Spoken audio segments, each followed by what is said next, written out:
লেখিকা সুপর্ণা ঝার ভালোবাসা। গল্পটি যদি আপনাদের ভালো লাগে তাহলে প্লিজ একটা সাবস্ক্রাইব করে দেবেন আর পাশে থাকা নোটিফিকেশনের বেল আইকনটা প্রেস করে দেবেন, যাতে আমি গল্প আপলোড করার সাথে সাথেই আপনাদের কাছে নোটিফিকেশন চলে যায়। তাহলে শুরু করা যাক আজকের গল্প। হঠাৎ করেই একটা পিকনিকের প্ল্যান হলো।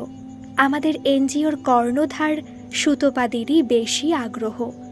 আমার একমাত্র মেয়ে মিমির কোটাতে পড়তে চলে যাবার পর আমি এই এনজিওটাতে জয়েন করেছি। এখন খুব সুন্দরভাবে সময় কেটে যায় আমার। আমি এখন ঝাড়া হাত পা বলে সুতোপাদি আমার ওপরে একটু বেশি নির্ভরশীল, তাই আমাকেই দায়িত্ব দিলেন কাছে পিঠে কোথায় একটা দিনের জন্য যাওয়া যায় সেটা ঠিক করে দিতে। খুব চিন্তায় পড়লাম আমি।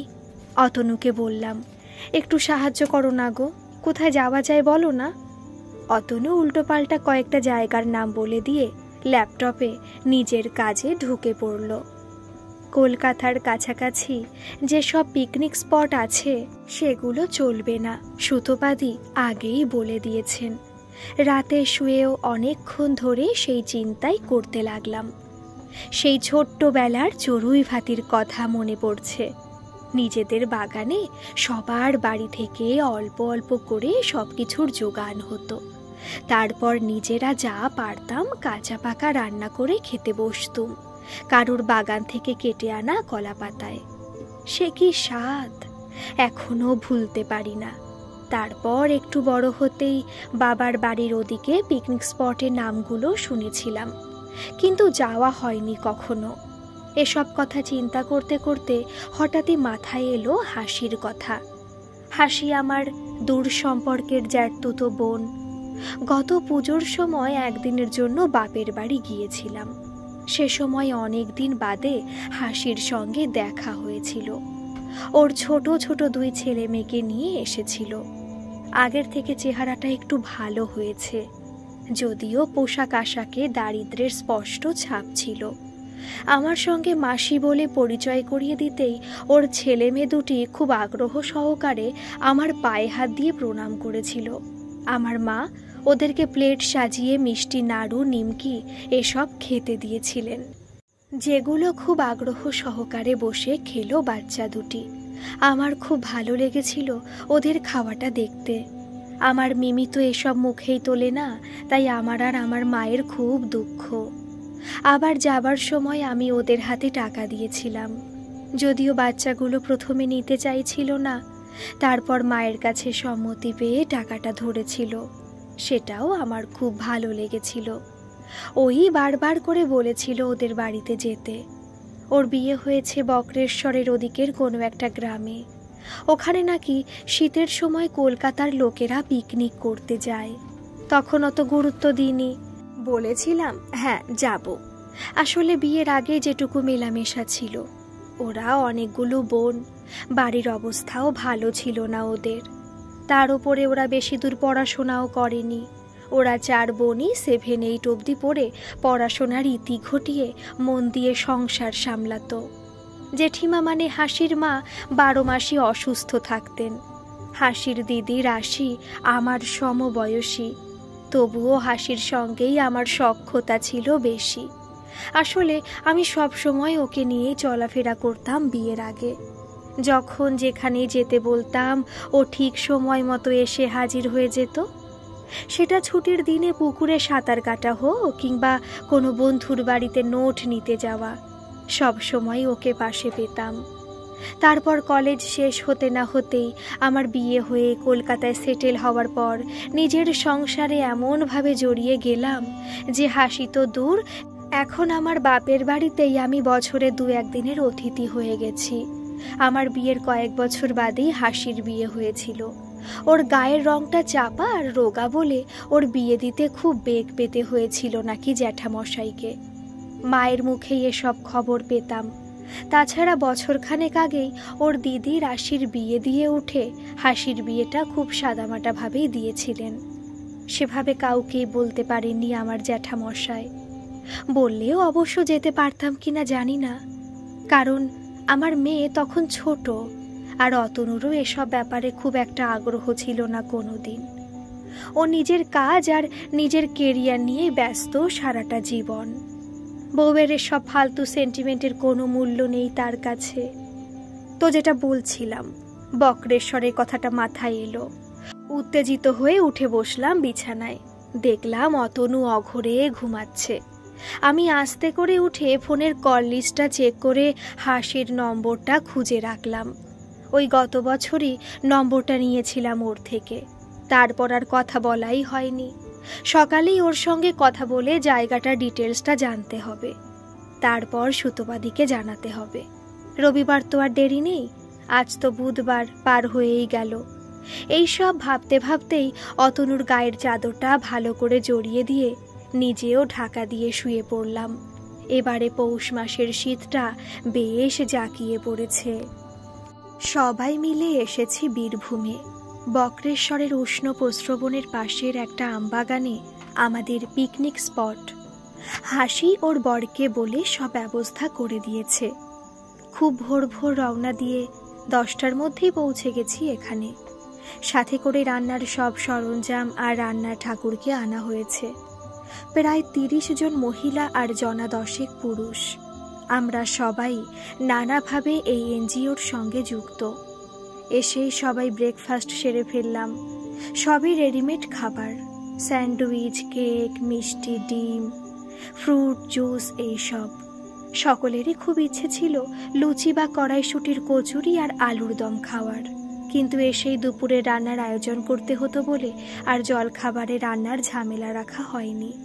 তাছাড়া আমরা ভাবতেই পারিনি যে আমাদের বাস ড্রাইভার 10টার মধ্যেই এখানে পৌঁছে দেবেন। বাসটা দারুণ টেনেছেন উনি। যাই হোক, ব্রেকফাস্ট সেরে সবাই গরম গরম কফি পান করে একটু উষ্ণ হয়ে উষ্ণ প্রস্রবণ দেখতে গেলাম। গ্রামের এদিকটাতে বেশ ঠান্ডা পড়েছে আর খুব সুন্দর পরিবেশ। আমরা কয়েকজন মিলে শিবকালীর মন্দির দর্শন সেরে সিঁড়ি দিয়ে নামছিলাম। তখনই আমার ফোনটা বেজে উঠল।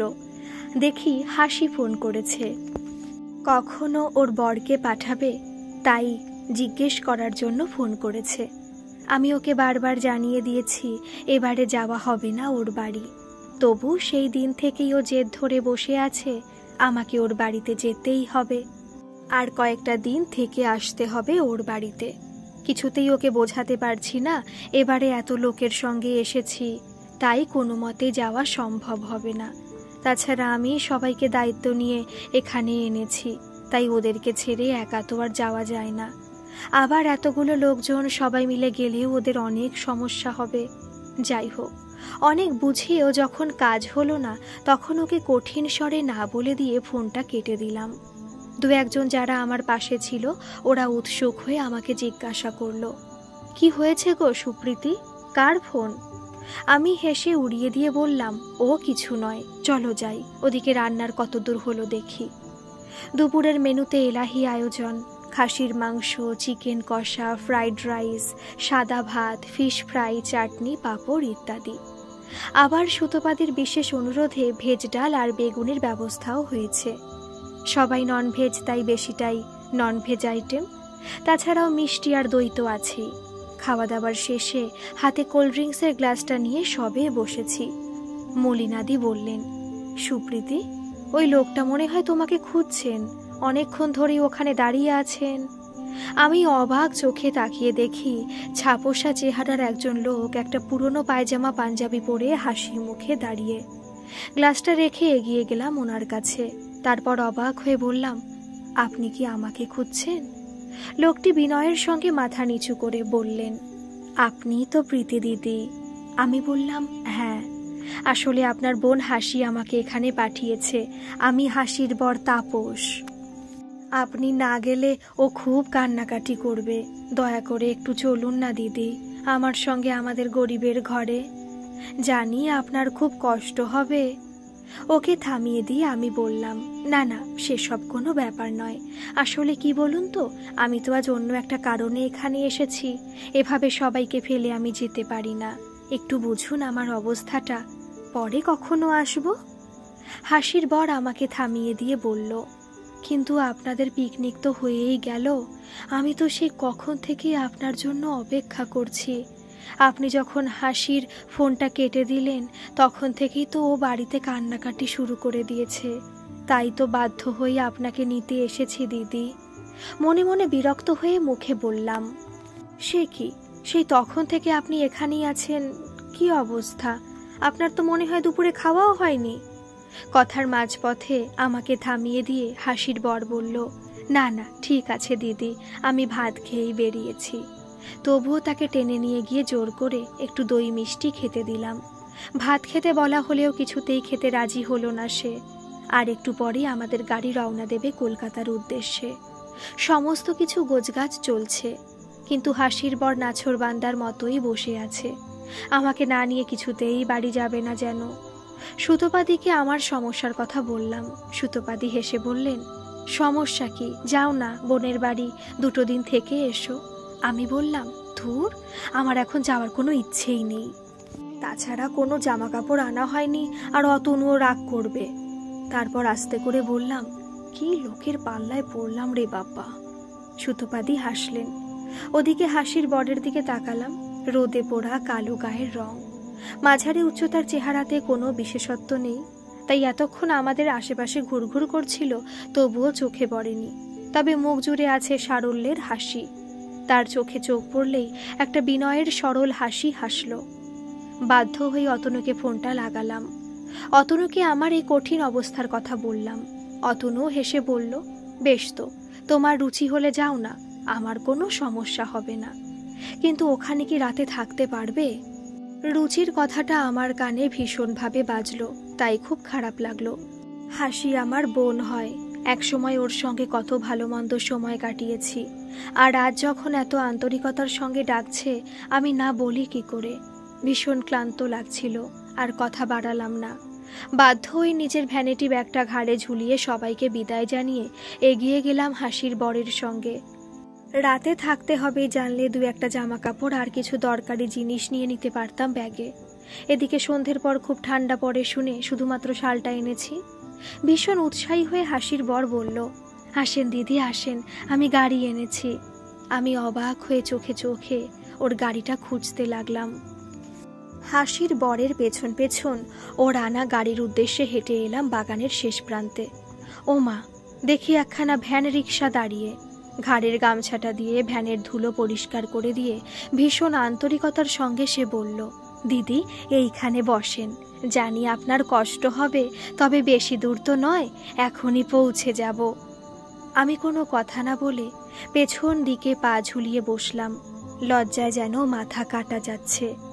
একবার চোখ তুলে দেখে নিলাম এনজিওর সহকর্মীদের কেউ আমাকে দেখছে নাকি। না, অনেকটাই দূরে চলে এসেছি। তাছাড়া সবাই গোছগাছ করতেই ব্যস্ত। ভ্যানটা হাসির বরই চালাতে লাগলো। ওকে ভ্যান চালাতে দেখে আবার আমার কেমন যেন হতে লাগলো। নিজের ওপর খুব রাগ হলো। ইস, এভাবে না আসলেই ভালো হতো। কিন্তু এখন তো আর ফেরার কোনো পথ নেই। এখন ওর সঙ্গে যেতে আমাকে হবেই। ঠিকই বলছিল অতনু, দেখো থাকতে পারো কি না। মনে মনে ভাবলাম কোনো রকমে রাতটা পার করে দিয়ে সকালে উঠেই পালাবো। অতনুকে মেসেজে লিখে দিলাম যে আমি হাসিদের বাড়ি যাচ্ছি। ফোনের চার্জটাও কম দেখলাম, সেটাও লিখে দিলাম অতনুকে, কারণ এরপরে সুইচ অফ হয়ে গেলে যেন চিন্তা না করে। আমি সঙ্গে করে চার্জার আনিনি, আর এই আইফোনে চার্জার নিশ্চয়ই ওখানে পাওয়া যাবে না। আনন্দে গদগদ হয়ে হাসির বর বকবক করেই চলেছে, যদিও আমার কানে সবটা কথা ঢুকছে না। আমি অন্যমনস্ক হয়ে সৌজন্যের খাতিরে জিজ্ঞেস করলাম, কি করেন আপনি?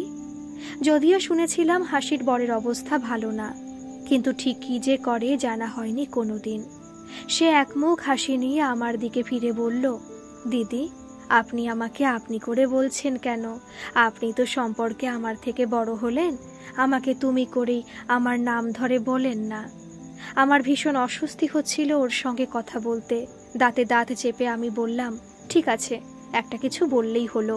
তাছাড়া আপনি মনে হয় বয়সে আমার থেকে বড়ই হবেন। আবার একগাল হাসি নিয়ে সে বলল, হ্যাঁ সে তো আমি বড়ই হলাম আপনার থেকে। হাসি আমার থেকে 10 বছরের ছোট, কিন্তু সম্পর্কে তো আপনিই বড়। গ্রামের এই অশিক্ষিত বাচ্চা লোকগুলো একটু বেশি কথা বলে। আমি বিরক্ত হয়ে প্রসঙ্গটা পাল্টাতে আবার বললাম, কি করা হয়? তাপস বলল, সে দিদি, আমার কোনো কাজের ঠিক নাই। যখন যা কাজ পাই করেলি, কোনো কাজে আমার লজ্জা নাই। আর কিছুদিন আগে ভ্যান গাড়িটা কিনেছি, মাঝে মাঝে এটাতে মাল টেনে দিই। এখন তো মানুষগুলা বাবু হয়ে গেছে, ভ্যানে চড়তে চায় না।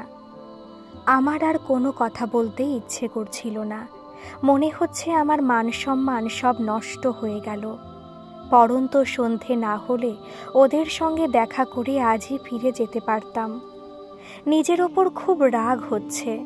ব্রেকফাস্টের পর যখন হাসি ফোন করেছিল, তখনই এক ফাঁকে এসে দেখা করে গেলাম না কেন? তখন গেলেই বেশ হতো। এখন অগত্যা এদের সঙ্গে রাতেও থাকতে হবে।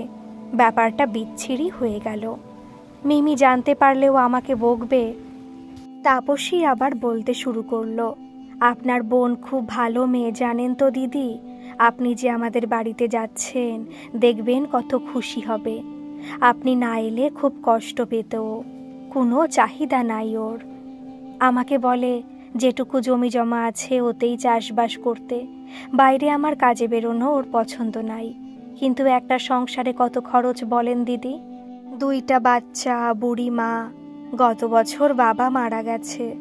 আবার বন্ধুটার কাছেই বিয়ে হয়েছে, ওদেরও যাওয়া আসা লেগেই আছে। এতটুকু বিরক্ত নাই আপনার বোনের? হাসি মুখে সব করে, সবাইকে নিয়ে থাকতে ভালোবাসেও। আমি শুধু দীর্ঘশ্বাস ফেলে বললাম, সত্যি হাসি মেয়েটা বড় ভালো। কোনোদিনই ওর বেশি চাহিদা ছিল না। ওকে দিয়ে কিছু কিনে আনিয়ে ওর হাতে তুলে দিলেও ও কিছুতে নিতে চাইতো না। অভাব আর অবহেলা মানুষকে মনে হয় চাহিদাহীন করে দেয়। শুধু একটু ভালোবাসার কাঙাল ছিল ও। আর একটু গল্প করতে ভালোবাসতো। সারা পাড়ার খবর নখদর্পণে থাকতো। আর নতুন কোনো খবর পেলেই ছুটে আসতো আমাকে শোনাতে। আর আমিও ওর কাছ থেকে সব খবর শুনে নিয়ে আবার ওকেই বকতাম পড়াশোনা না করে এসব করে বেড়ানোর জন্য। আরও দাঁত কেলিয়ে হাসতো।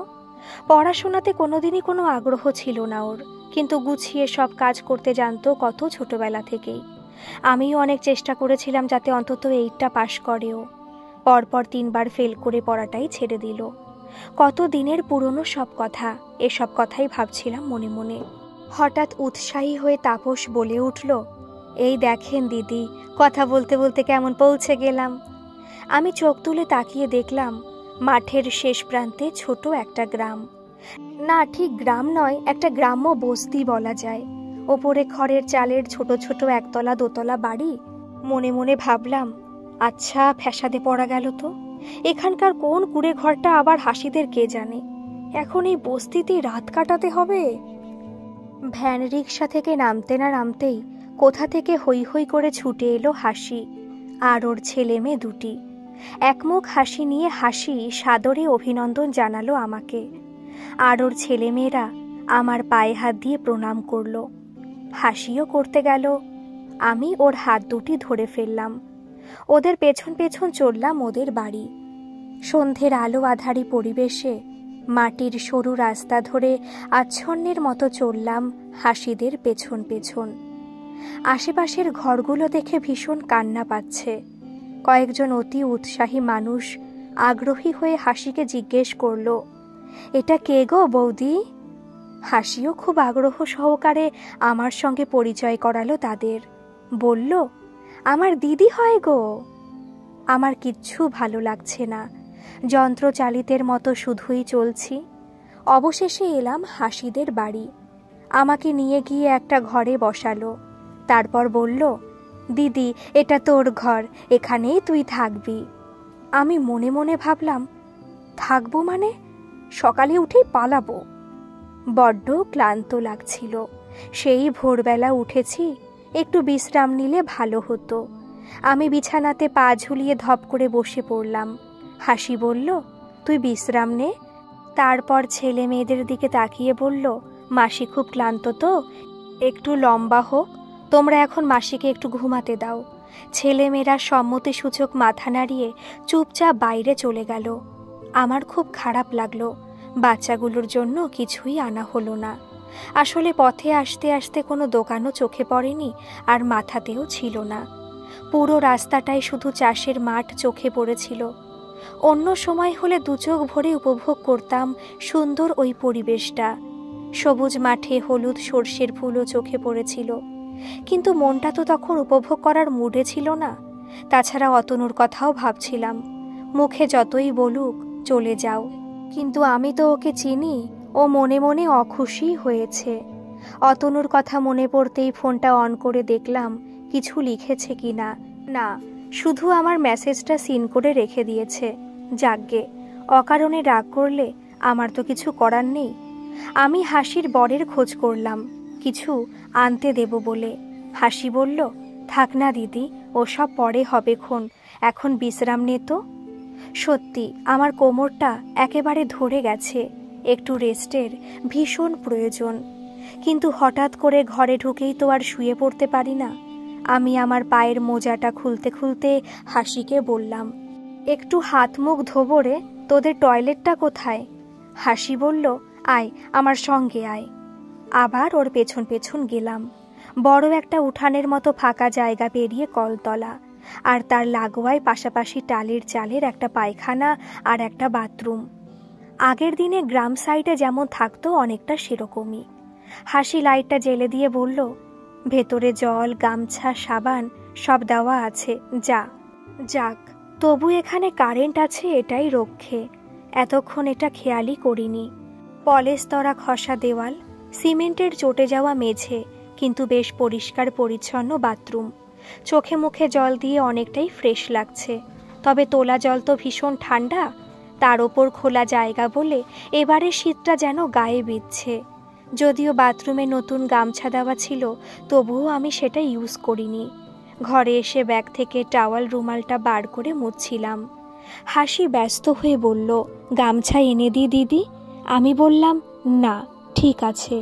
আমাকে পা ঝুলিয়ে বসে থাকতে দেখে হাসি বলল, পা তুলে বস না দিদি, আমি সন্ধেটা জেলে নিই, তারপর তোকে একটু চা করে দিচ্ছি। আমি বললাম, না রে, ঠিক আছে, তুই সন্ধে দে, আমি এখন কিছুই খাবো না। আমাকে যে ঘরে থাকতে দিয়েছে সেই ঘরেই একটা কাঠের পাটাতনে ঠাকুর পাতা আছে। হাসি কাপড় বদলাতে বাইরে গেছে, তাই চোখ ঘুরিয়ে ঘরটা দেখলাম।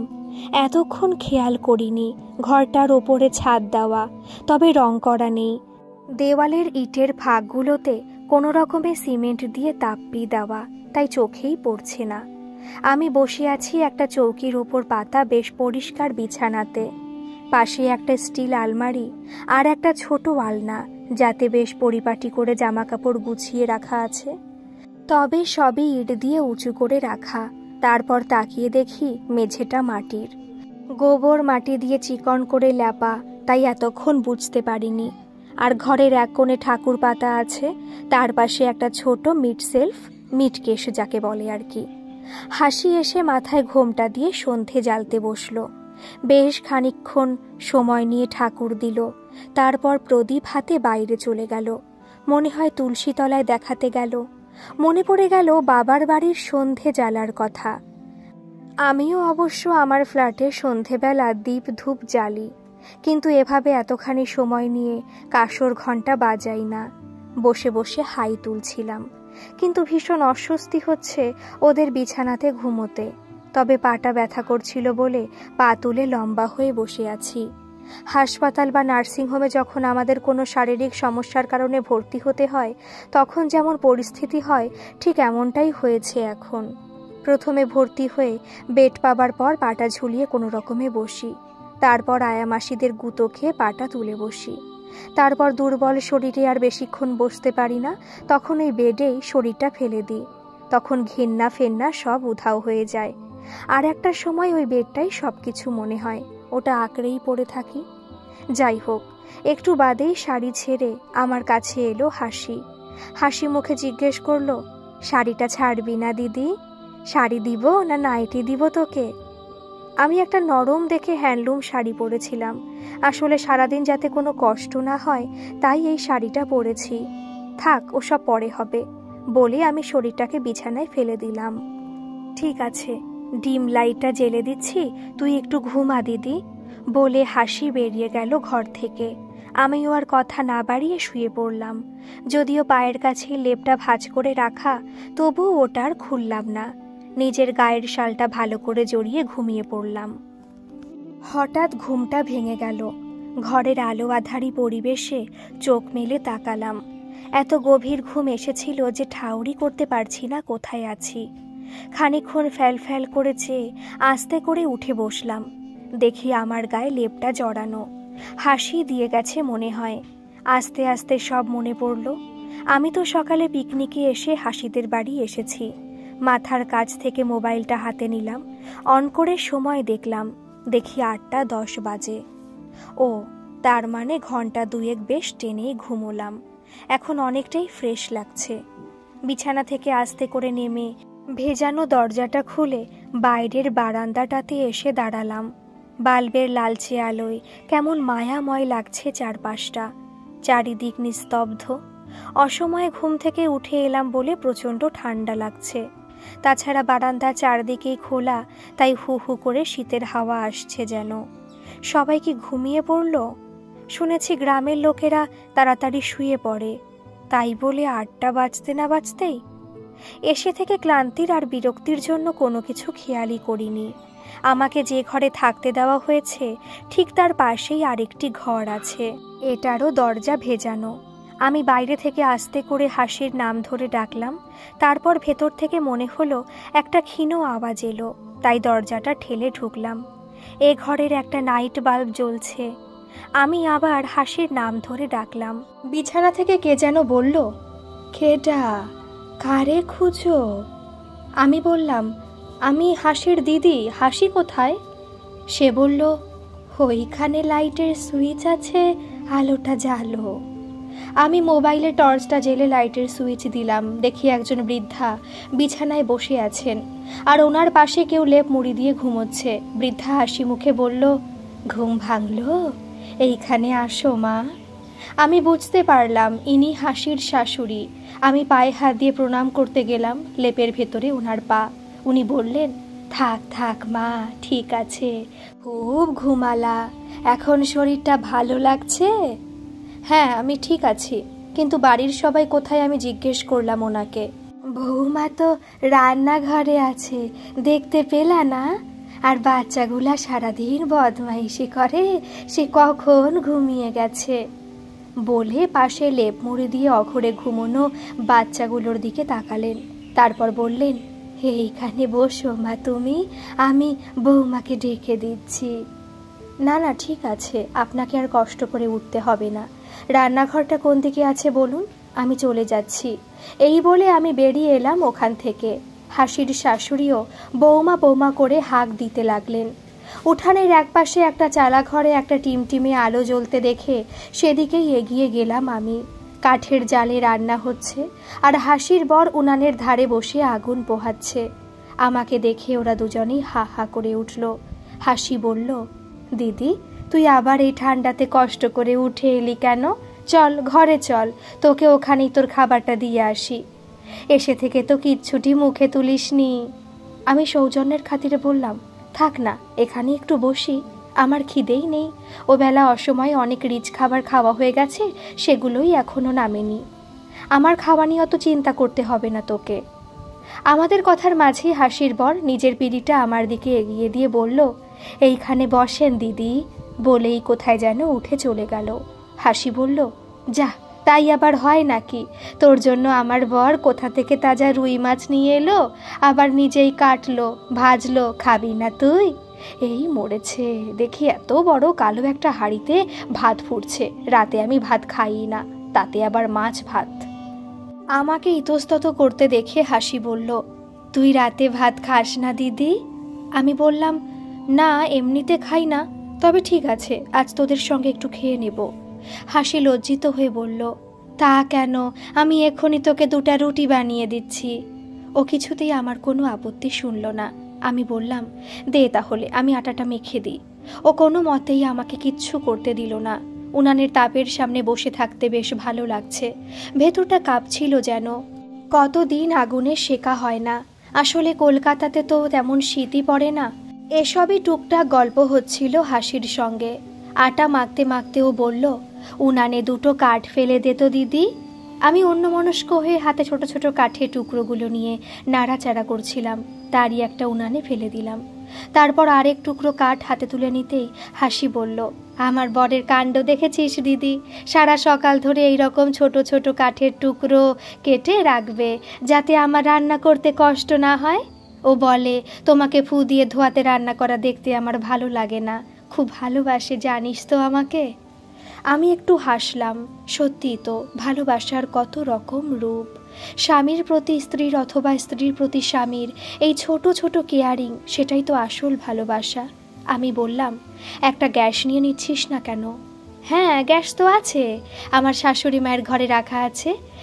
একটাই সিলিন্ডার তো, শেষ হয়ে গেলে আনার খুব সমস্যা। তাছাড়া বাগানের এই এত কাঠগুলাও তো পুড়াতে হবে। আমাদের গল্পের মাঝেই হাসির বর ঘুমন্ত দুই ছেলে মেয়েকে কোলে কাঁখে করে নিয়ে এসে হাজির হলো। ওরা না খেয়ে ঠাকুমার কাছে ঘুমিয়ে পড়েছিল। হাসিকে রুটি সেঁকতে দেখে নিজেই একটা থালায় ফুলকপি, আলুর ঝোল, ভাত আর মাছের দুটো পেটি নিয়ে ছেলে মেয়েকে খাওয়াতে লাগলো। আমি অবাক চোখে দেখতে লাগলাম ওদেরকে খাওয়ানো। কি সুন্দর মাছ ছাড়িয়ে ছাড়িয়ে ভাত খাওয়াচ্ছে হাসির বর, আর ওরাও ঘুম জড়ানো চোখে বাবার গায়ে হেলান দিয়ে বসে গপাগপ করে খেয়ে নিচ্ছে।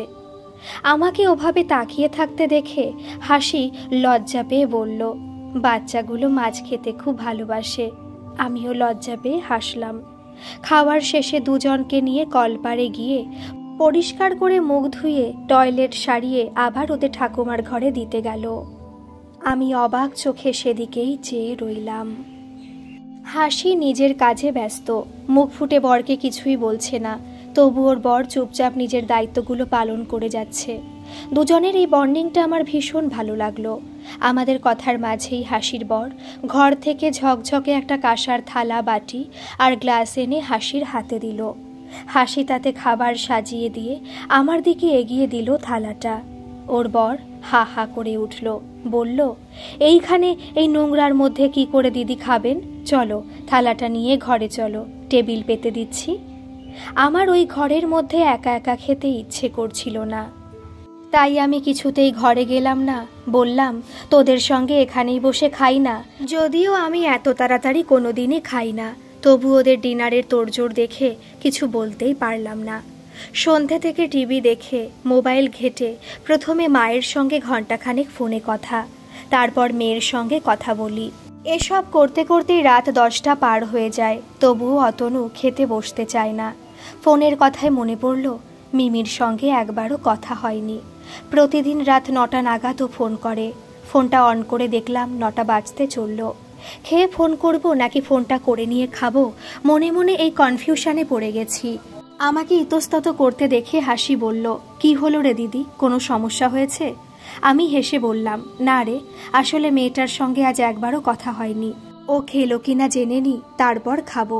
তুই তোর বরকে খেতে দে, আমি এক্ষুনি মেয়েটার সঙ্গে একটু কথা বলে নি, তারপর খাচ্ছি বলে মিমিকে ফোন লাগালাম।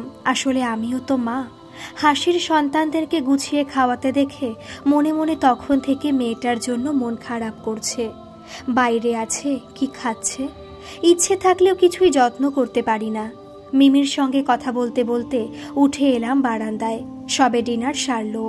হস্টেলের সেই একঘেয়ে খাবার, আজ হয়েছে ভিন্ডির সবজি, রুটি আর রায়তা। পেট ভরাতে হয় তাই খায়।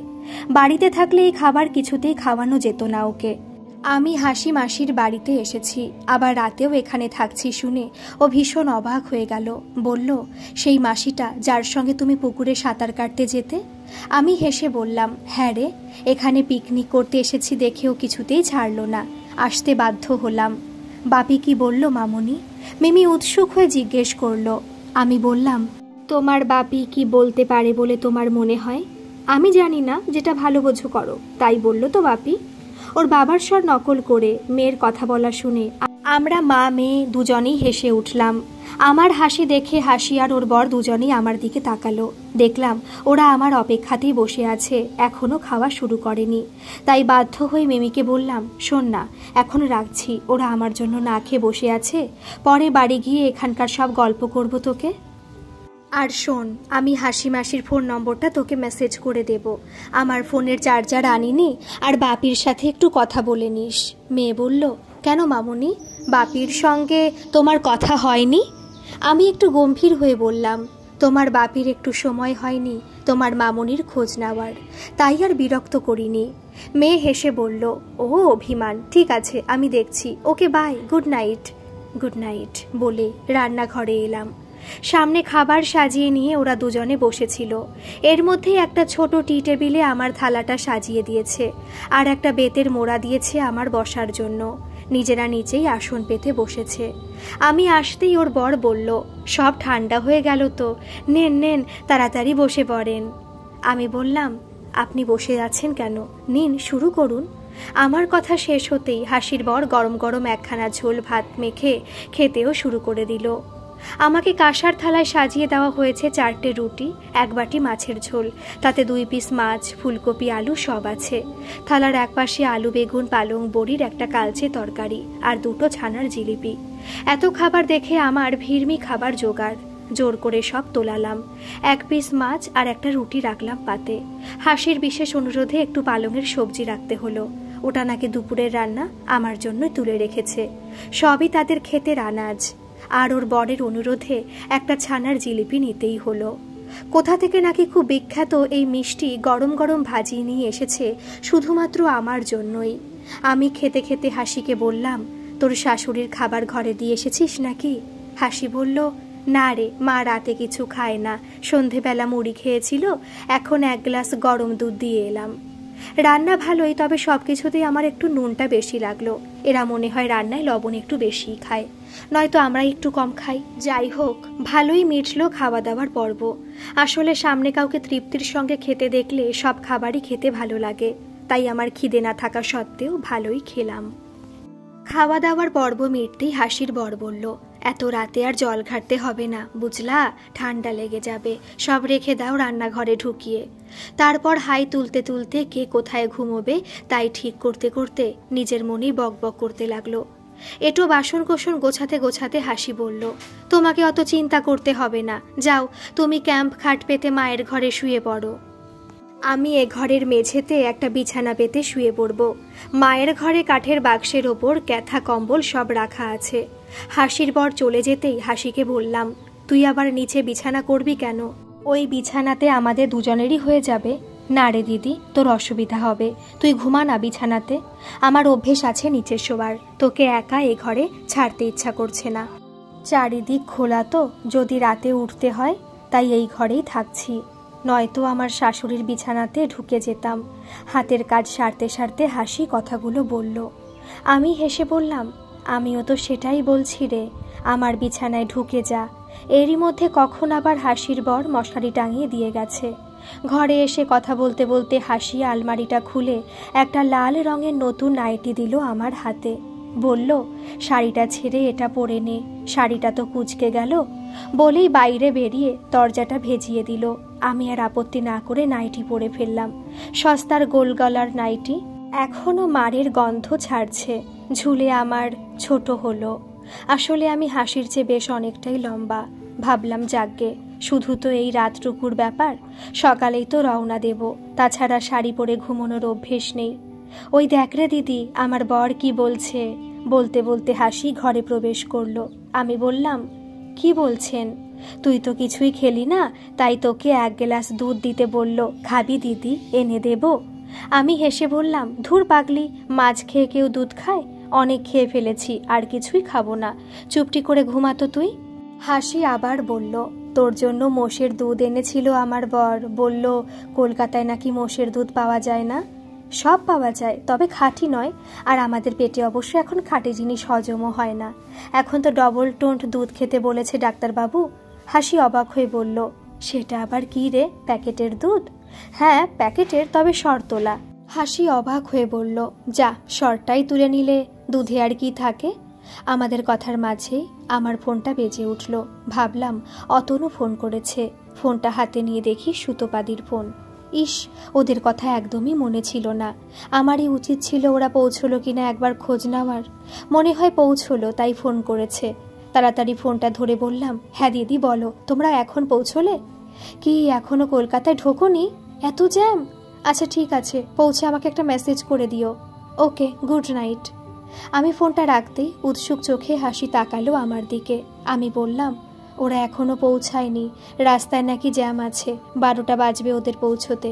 তারপর বাপের বাড়ির কিছু টুকটাক গল্প করতে করতে দুজনেই শুয়ে পড়লাম।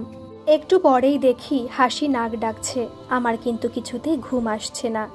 একে তো সন্ধেবেলা ঘুমিয়ে নিয়েছি, তার ওপর পাশেই হাসির নাক ডাকা। ওর দিকে তাকিয়ে দেখলাম কি নিশ্চিন্তে ঘুমোচ্ছে। কত সরল এদের জীবনটা। সারাদিন অক্লান্ত পরিশ্রম করে সংসারের জন্য, তারপর রাতে নিশ্চিন্তের ঘুম। কিছুদিন ধরে আবার আমার ঘুমের সমস্যাটাও বেড়েছে। মিমি চলে যাবার পর ওর জন্য চিন্তা ঢুকেছে এই মাথার মধ্যে। এপাশ ওপাশ করতে করতে ভোরের দিকে চোখটা বন্ধ হলো আমার। তাই সকালে উঠতেই দেরি হয়ে গেল। বাইরের সকলের কচরমচর আওয়াজে আমার ঘুমটা ভাঙল। চেয়ে দেখি ঘড়িতে 7:30 বাজে। ঝটফট বিছানা ছেড়ে নেমে এলাম। ভেবেছিলাম তাড়াতাড়ি উঠে রওনা দেব, এখন তো উঠতেই দেরি হয়ে গেল। বাইরে বেরিয়ে এসে দেখি বারান্দায় রোদ্দুরে চাটাই বিছিয়ে হাসির ছেলে মেয়ে পড়তে বসেছে, আর এক পাশে ওর শাশুড়িমা শাক কাটছেন। আমি হাসির খোঁজ করতেই কলতলা থেকে ছুটে এলো হাসি। ওকে বললাম, আমি বেরোবো রে, তোর বর কোথায়? আমাকে একটু বাসে তুলে দিয়ে আসতে বল। হাসি বলল, ও তো নাই, সে ভোরেই মাঠে চলে গেছে। তাছাড়া আজ কিছুতেই তোর যাওয়া হবে না। আমি তো আগেই বলেছিলাম আমার এখানে 2 দিন থাকতে হবে। এতদিন পরে তোকে পেয়েছি, এত সহজে তোকে ছাড়ছি না, বুঝলি? ওদিক থেকে ওর শাশুড়িমার ছেলেমেয়েরাও হই হই করে উঠল। আজ কিছুতেই আমাকে যেতে দেবে না। আমি তো পড়লাম মহা ফ্যাসাদে। হাসির শাশুড়িমা না হয় সৌজন্যের খাতিরে আমাকে থাকতে বলছেন, কিন্তু এসে থেকে হাসির ছেলে মেয়েদের সঙ্গে সেভাবে কথা বলাই হয়নি।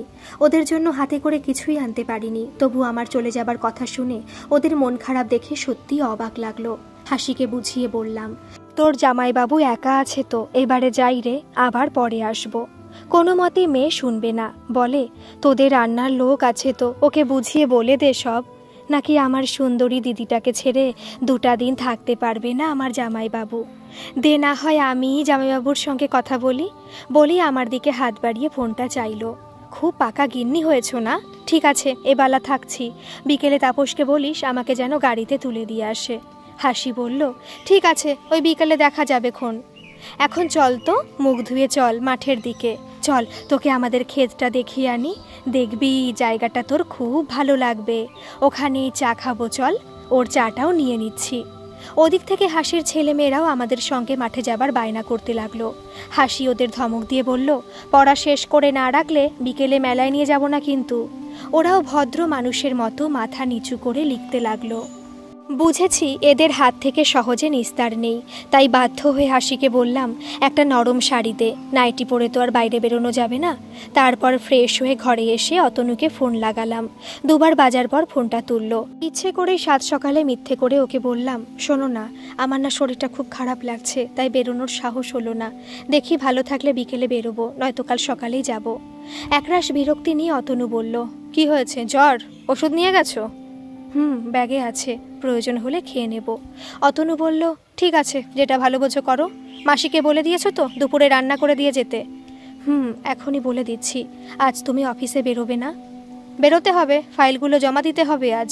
12টার পর বেরোবো, তাছাড়া একটা মিটিংও আছে, ফিরতে রাত হবে। বলে বর ফোনটা কেটে দিল। কি অপূর্ব পরিবেশ! যত দূর চোখ যায় সবুজের চাদরে মাঠ ঢাকা, মাঝে মাঝে হলুদ, আবার মাঝে মাঝে সাদার ছোপ। তার ওপরে সকালের সূর্যকিরণ পড়ে একেবারে স্বর্গীয় লাগছে। দিগন্ত খোলা মাঠের সামনে দাঁড়িয়ে প্রাণ ভরে সবুজ নিঃশ্বাস টেনে নিলাম। মনে হচ্ছে শিশুর মতো ছুট লাগাই। হাসিকে বারে বারে বলতে লাগলাম, কি সুন্দর রে। হাসি রোজই এখানে আসে, তাই ওর কাছে এসব নতুন নয়। ও হাসি হাসি মুখ করে বিজ্ঞের মতো বলল, বলেছিলাম কি না যে তোর খুব ভালো লাগবে। তারপর বলল, নে চল, চাটা তো ঠান্ডা হয়ে যাবে।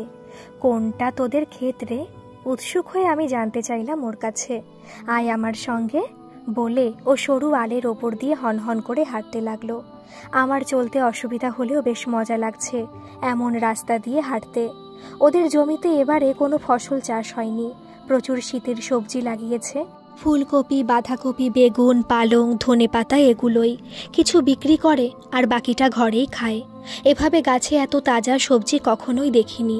তাই অবাক হয়ে সেদিকেই দেখতে লাগলাম। আমার হাতে একটা স্টিলের চায়ের গ্লাস ধরালো হাসি।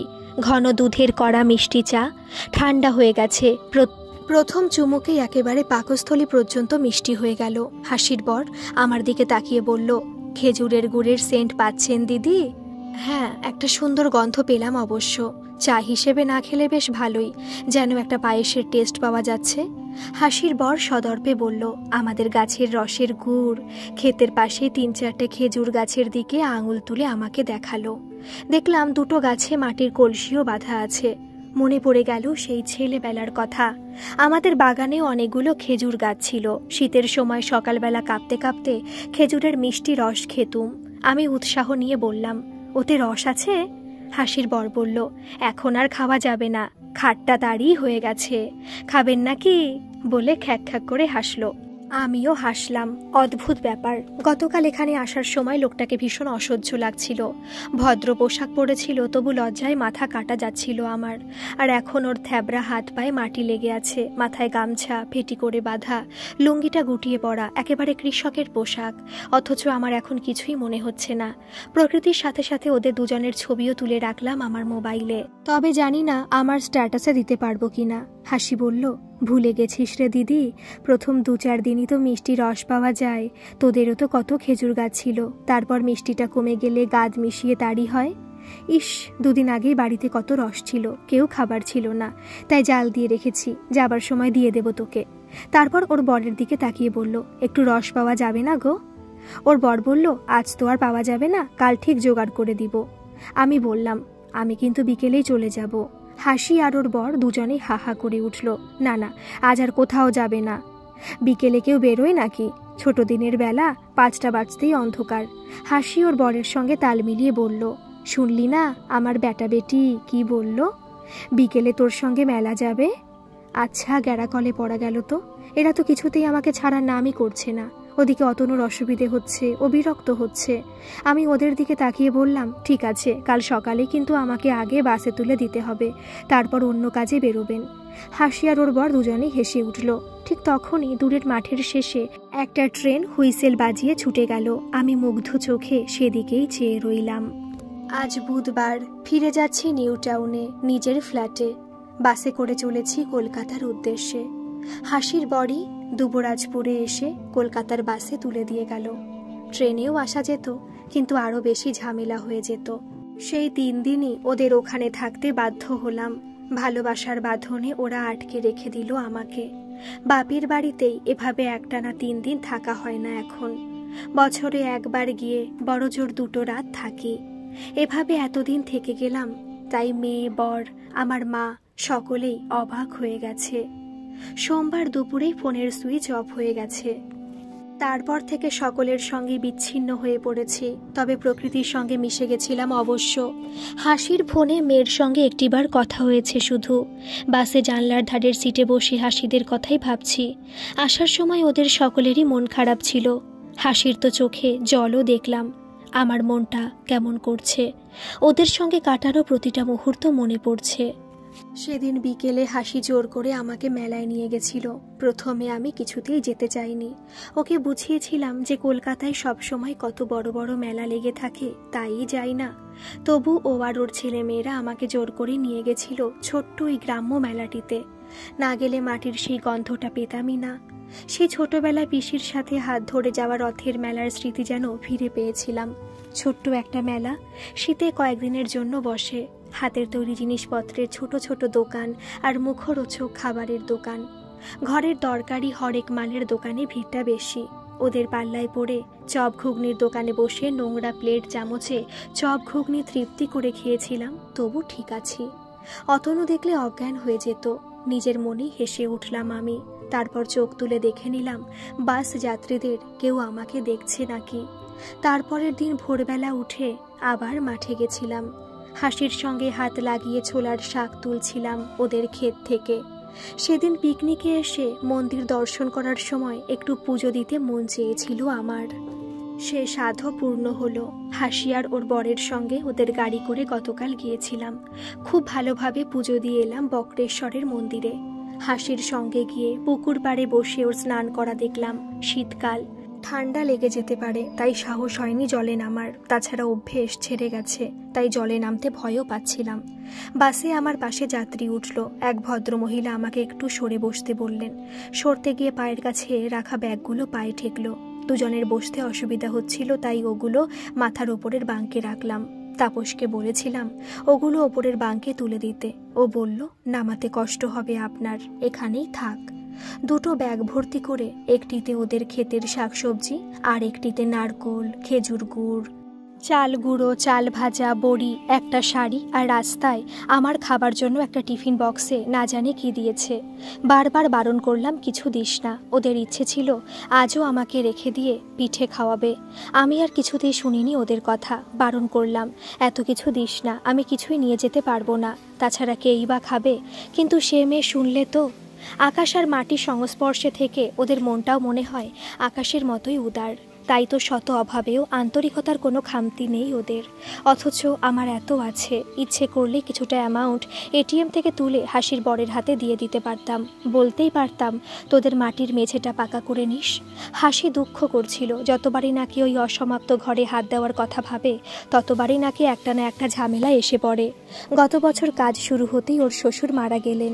বাস স্ট্যান্ডের পাশে একটা এটিএম চোখেও পড়েছিল, কিন্তু পারিনি। আসলে টাকা দিয়ে ওদের অপমান করতে মন চায়নি। করুক না ওরা, ওদের মতো করে সংসার সংগ্রাম। এই সংগ্রাম করেই তো এই স্বার্থের দুনিয়ায় ওরা এখনো মানুষ হয়ে বেঁচে আছে। আর ওদের থেকে এত আতিথেয়তা পেয়েও মন খুলে ওদেরকে ডাকতেই পারিনি নিজের ফ্ল্যাটে। ভয়ে ভয়ে বলেছি, কলকাতা এলে আমাদের ফ্ল্যাটেও আসিস। কোথাও গিয়ে আমার স্ট্যাটাসে বেঁধেছে, হয়তো ভেবেছি ওরা দল বেঁধে আমাদের ফ্ল্যাটে চলে আসলে আমাদের হাই সোসাইটির লোকজন কি মনে করবে। আমাদের খোকলা স্ট্যাটাসটা তো নষ্ট হয়ে যাবে। নয়তো মনের মধ্যে চাপা ভয় আছে, অতনু কি বলবে।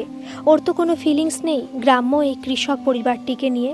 ও তো মনে প্রাণে বিশ্বাস করে সম্পর্ক সবসময় সমানে সমানে হয়। ফালতু সেন্টিমেন্টের কোনো দাম নেই ওর কাছে। থাকলে তো ঠিকই ছুটে যেত বউকে আনতে, ঠিক যেভাবে হাসির বর তার বউকে খুশি দেখতে ছুটে গেছিল আমাকে নিতে। আমার শরীর খারাপ শুনেও দিব্যি নিজের অফিস, নিজের কাজ নিয়ে নিশ্চিন্তে থেকে গেল। তাছাড়া ওদের মতো উদার মন আমাদের কখনোই হবে না। ওদের ঘরে জায়গা নেই, কিন্তু মনে জায়গা আছে। আর আমার 3টে সাজানো গোছানো রুম এমনি খালি পড়ে থাকে, অথচ সাহস বা অধিকার কোনোটাই নেই আমার। তাই তো আসার সময় মনের মধ্যে অনেক সংকোচ আর ভয় নিয়ে ওদেরকে কোনো রকমে দায়সারাভাবে একবার আসতে বললাম আমার ফ্ল্যাটে। ওর অভাবের সংসারে রানী হলো হাসি, যার এক আকাশ স্বাধীনতা আছে, যে তার মাটির মতো সরল ভালোবাসা দিয়ে আটকে রেখেছে সবাইকে, যার অলিখিত হুকুমেই চলে ওদের ভালোবাসাটা।